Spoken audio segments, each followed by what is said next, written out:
বাংলাদেশের প্রথম রাষ্ট্রপতি শহীদ রাষ্ট্রপতি জিয়া রহমানের 89তম জন্মবার্ষিকী উপলক্ষে আমাদের এই মিলাদ এবং দোয়া মাহফিল। যে নেতার জন্ম না হলে বাংলাদেশের স্বাধীনতা হতো না, যে নেতার জন্ম না হলে বাংলাদেশের জাতীয়তাবাদী দর্শনের জন্ম হতো না, যে নেতা করবে হয়ে আমরা প্রত্যেকেই ধন্য অভিভূত এবং আগামী দিনে আমাদের নেতার উন্নীত আদর্শ বাস্তবায়ন করার লক্ষ্যে আমাদের এই সমস্ত মাঠের সমস্ত নেতাকর্মীকে নিয়ে আমরা একটা স্বনির্ভর বাংলাদেশ গড়ার প্রত্যয়ে আমরা মাঠে কাজ করছি। বাংলাদেশের প্রত্যেকটা থানা ওয়ার্ড পর্যায় থেকে আজকে শহীদ রাষ্ট্রপতি জিয়া রহমানের 19 দফাকে কেন্দ্র করে বাংলাদেশ পরিচালিত হচ্ছে। আপনারা দেখেছেন বাংলাদেশে প্রায় 5টি ক্রান্তি লগ্ন গিয়েছে। বাংলাদেশের মানুষ যখন দ্বিধা বিভক্ত ছিল, বাংলাদেশের মানুষ দ্বিধা বিভক্ত যখন তদানীন্তনকালীন সময়ে বাংলাদেশের যে সমস্ত দলগুলো নেতৃত্ব দিয়েছে সেই বাংলাদেশের মানুষ দ্বিধা বিভক্ত ছিল। সেই দ্বিধা বিভক্ত সময়ে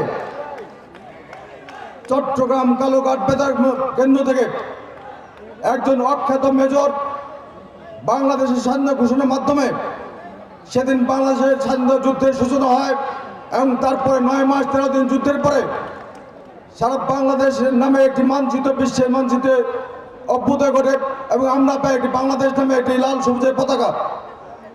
তারপরে আবার তিনি সেই মেজর জিয়া রহমান তিনি ব্যারাকে ফিরে যান এবং বাংলাদেশের মানুষের বিরাট পতন হয়ে পড়ে।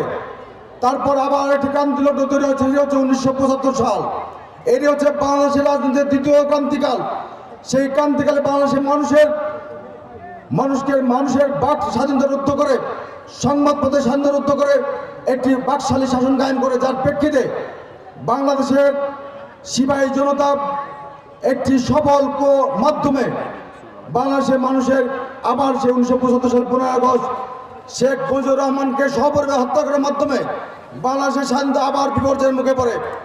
বাংলাদেশের স্বাধীনতা আবারও ইন্ডিয়ান পার্শ্ববর্তী দেশের হাতে পুতুল হয়ে যায়। সে সময় বাংলাদেশের মানুষকে আবারও আশা এবং ভরসার আশ্রয়স্থল হিসেবে মেজর জিয়া রহমান আবারও আবির্ভূত হন। সে সময় 1975 সালের